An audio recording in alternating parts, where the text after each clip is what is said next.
Hello, everyone. I'm Wayne Fraser. I'm the founder of R2 Souls, the first online platform for those preparing for, matching, and maintaining long term relationships. My guest today is Andrea Isaacs. She is the founder of Life Mastery Institute and known as the Master of Change because she has changed the lives of thousands of people around the world. She guides her clients to reconnect with their needs, emotions, and their authentic selves and engage in quality communication so they can be understood, create deeper connection, and more fulfilling relationships. Andrea, thanks for joining me today. There's so many interesting topics attached to your work, but one topic I would love to talk about is a common thought amongst people in relationships, and that is that some people over time, they ask themselves if it's just safer not to want things than to be disappointed. And this impacts so many people and their relationships, and it needs to be discussed. So just for people viewing, this has so many different aspects that we're going to cover this in two parts. But first, Andrea, can you give us a brief introduction to the topic,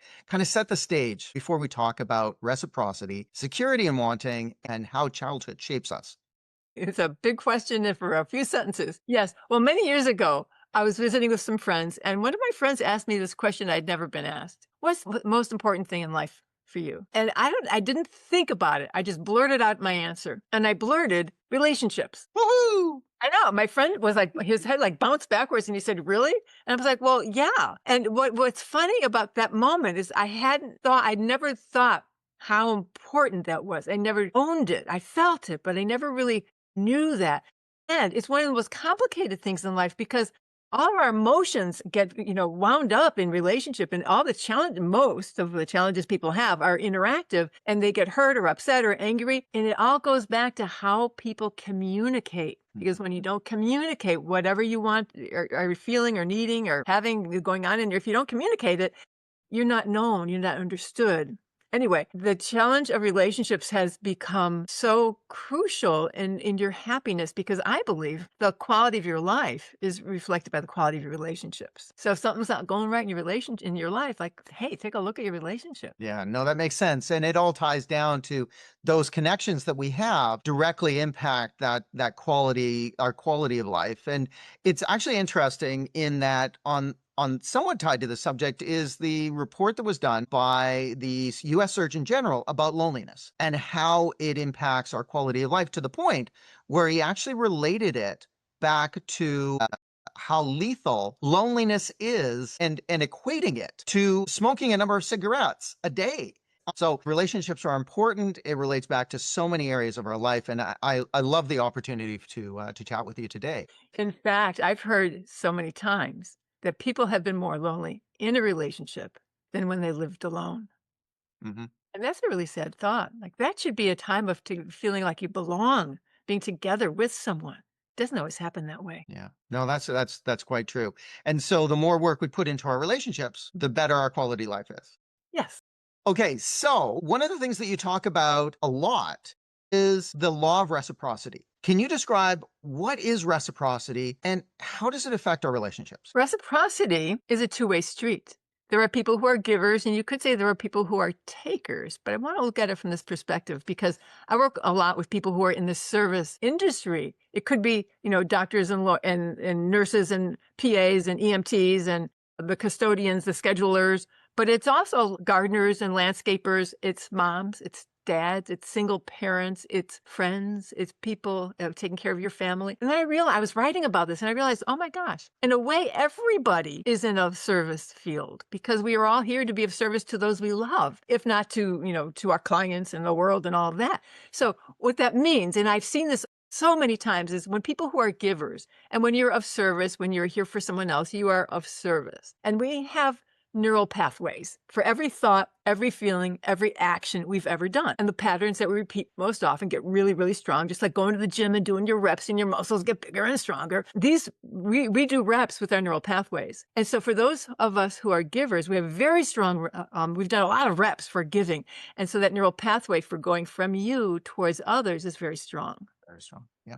And often people who are really good givers have not done the reps for the traffic that goes in the opposite direction Yeah. because information travels on these neural pathways in two directions. What does that mean? Well, if you imagine reversing that direction, instead of from your heart towards someone else, imagine changing that direction and feeling energy coming in towards you. and then let it really land in your heart center. And you know what? That is what it takes to receive. And that's a neural pathway that's for some reason harder for most people to create. If you don't let yourself receive it, there are a lot of reasons for that. I could go into that for all day long. There are a lot. I'll just a short answer Yeah. is you could have been taught it's selfish to have needs.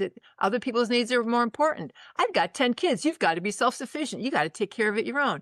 And you start to learn that, okay, I better not have needs. I better not. So you get used to not receiving because you don't, that means you're weak or you can't do it on your own or something like that. The law of reciprocity is a two-way street. You are entitled to receive.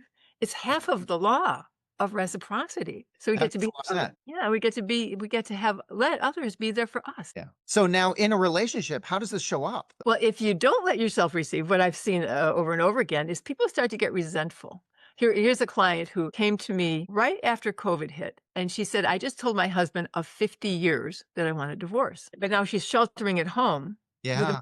told I want to leave. Wow. And, so I have an emotional mastery quiz, and she had taken my quiz. I'm looking at her blueprint, the result of her quiz, and I saw this score that said she's not a good receiver. Okay. So I said, "Well, do you let him know what you want?" And she said, "Well, no, he should just know. He's known me for 50 years." And I said, "Well, why don't you?" So we had to go back to some early childhood wounds about Sure. that. But Yeah. anyway, she learned how to ask for what she needed Hmm. and always responded and did it. Now she says, "He's the man for me." Aw, that's awesome. She had to learn how to ask for what she needed. She wasn't doing that, and she blamed it on him. She was angry, she was resentful, she held on to it, and she was so angry that she wanted a divorce. Wow. And so do you think like what would drive somebody? Like how would we recognize that sort of thing in ourselves? Like not just the question, but what sort of things would should we ask ourselves about whether or not we form these pathways both ways? Well, you might start by asking yourself, "Am I getting what I want?" Right. A lot of people believe that it's maybe safer not to ask for things or not to want things. But if we're finding ourselves and saying, okay, so I haven't actually told somebody what I want. If our natural response is they should just know, that might be one indicator. Are there others that our audience should be looking for? I wanna go back to what put that in place in the first place, because Mhm. when we come into this world, we're a tabula rasa. We are a blank slate. We don't yet know how to show up, what the world expects of us, what our parents want us to be, how we should be. We don't know how to be in the world. So Right. any message that we get, whether it's, "Hey, you're wonderful. I'm so glad you're here. You can do anything you want. Just tell me what you want or you need. I'm here for you." It's great. You get that neural pathway and it's doing its reps, right? Yeah. But if you're given a message like, "I don't have time for you. Right. You can't want that. We don't have enough money." Or "I'm too busy with the other kids," or needs are more important.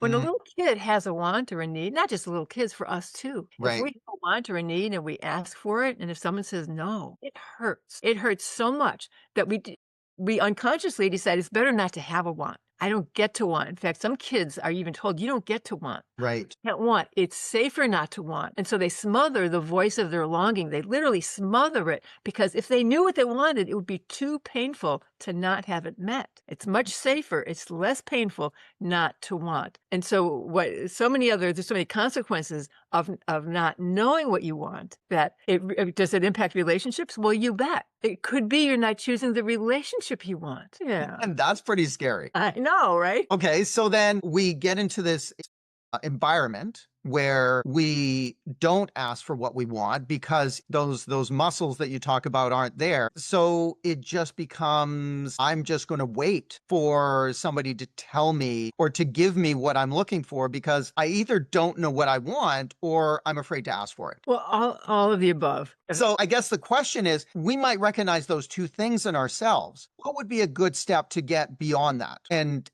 try to start to exercise that muscle of receiving? Well, it's a process. Yeah. So in my coaching, what I've discovered is actually, I want to tell you how I came up with this way of speaking about it.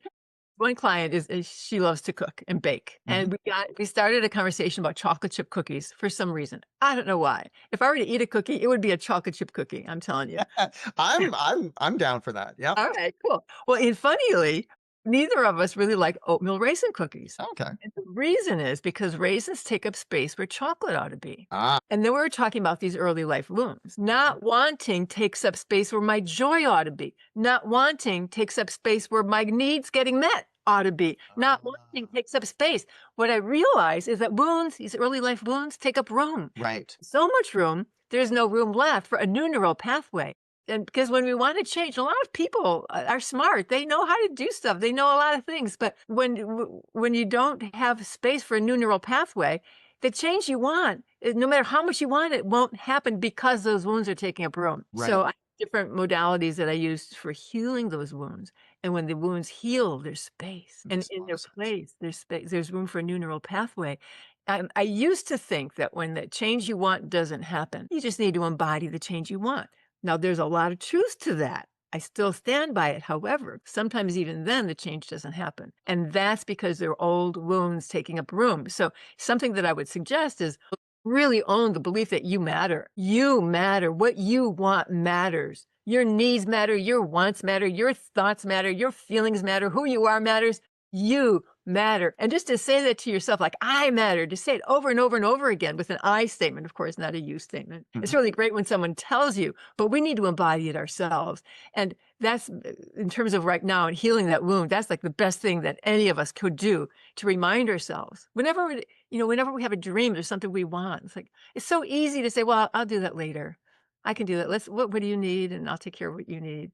But just to really embody the truth that you matter. Yeah. And is that the fundamental when you talk about how childhood experiences shape how we show up in relationships later on? Is that really the foremost, or is there other things that our listeners should be looking for? Well, those wounds could come from, most of them come from early childhood, Mhm. often mom or dad or an older sibling or a teacher or a priest or a nun. I've heard it coming from them. And sometimes from even an adult life where they're in a job or in an abusive relationship, and they just got beaten down. So it can come in those situations as well. But there are so many flavors of how that shows up. Here's another example. So this one client was brought up with these repeated messages that you're stupid, you're wrong, you don't belong. And that message of not belong, of that mess, all three of those messages were just instilled over and over again. Those reps were done so many times, that neural pathway was so strong that she unknowingly didn't believe she deserved the relationship she wanted. She didn't deserve the love she wanted, and ended up in a lot of relationships that were unhealthy. She would be in a relationship with anyone who wanted her, Right. and she was never happy there.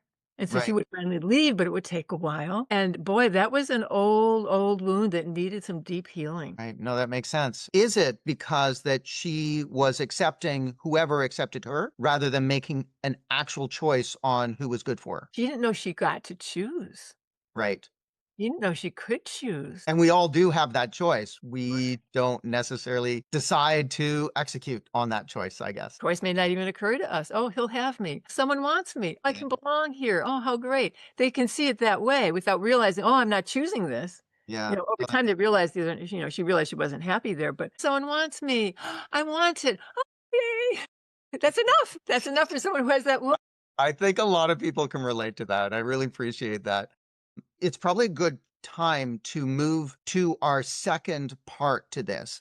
But before we do you have any closing remarks on what we just talked about? And I think you also have something that you want to offer our viewers as well. Well, thank you. I want to reiterate something I said a moment ago. So your takeaway for all of our listeners is to tell yourself, I matter, and to repeat it. The more you repeat it, is doing your reps, strengthening that neural pathway, and just really own it. You deserve the love you want. You deserve the relationship you want Mhm. because you matter. Love And that. if there's something blocking you from clarity about what you want, you can take my EQ quiz as part of the Emotional Mastery Toolkit.